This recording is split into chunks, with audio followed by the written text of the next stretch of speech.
Zee 24 तास एक पाऊल पुढे।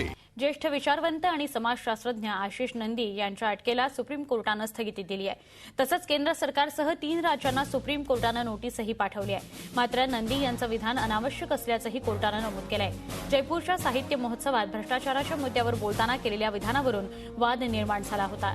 त्यांच्या विरोधात 3 राज्यांमध्ये अॅट्रॉसिटीचा गुन्हा दाखल करण्यात आला होता, त्यामुळे त्यांना अटक करण्यात येणार होती। त्याविरोधात नंदी यांनी सुप्रीम कोर्टाचे दरवाजे ठोठावत अटकेविरोधात याचिका दाखल केली होती। त्यावर सुनावणी करताना कोर्टाने त्यांच्या अटकेला स्थगिती दिलेली आहे। आमच्या प्रतिनिधी दिल्लीच्या रश्मी पुराणिक यांच्याकडून अधिक माहिती घेऊया।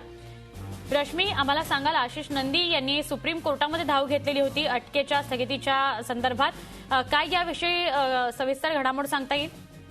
नक्कीच आपल्याला माहिती आहे की जेव्हापासून जयपूरला फेस्टिवल झालं होतं त्यानंतर राजस्थानचे पोलीस आले होते आणि नंदींना अटक करण्यासाठी प्रक्रिया सुरू होती आणि म्हणूनच त्यांनी याविरोधात धाव घेतली होती सुप्रीम कोर्टामध्ये आणि आपल्या विरोधात वेगवेगळ्या राज्यांमध्ये ज्या केसेस टाकलेल्या आहेत त्या FIRs ना थांबवण्यात यावं म्हणून त्यांनी ही याचिका केली होती। यावर आज सुनावणी झालेली होती, अर्थात पहिली सुनावणी असल्यामुळे सुप्रीम कोर्टाने केंद्र सरकार असेल आणि महाराष्ट्र सरकार, छत्तीसगड, राजस्थान या राज्यांमध्ये आशिष नंदी यांच्या वक्तव्याविरोधात ज्या FIRs दाखल झाल्या आहेत म्हणून त्या राज्यांना देखील नोटीस जारी केलेली आहे, त्यांना आपले रिप्लाय फाईल करण्यास सांगितलेले आहे।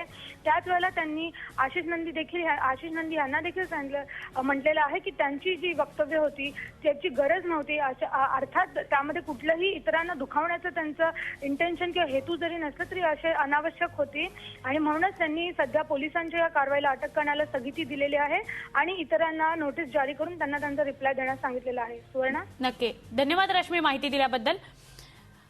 आशिष नंदी जे आहेत त्यांना सुप्रीम कोर्टानं त्यांच्या अटकेला स्थगिती दिलेली आहे। इतर राज्य जी आहेत त्यांना नोटीस पाठवण्यात आलेली आहे आणि त्याचं उत्तर द्या असं सांगण्यात आलेलं आहे। त्याचप्रमाणे आशिष नंदींना सुद्धा सांगितलं गेलंय की जी काही विधानं आपण केलीत ती अनावश्यक होती, करण्याचं काही कारण नव्हतं।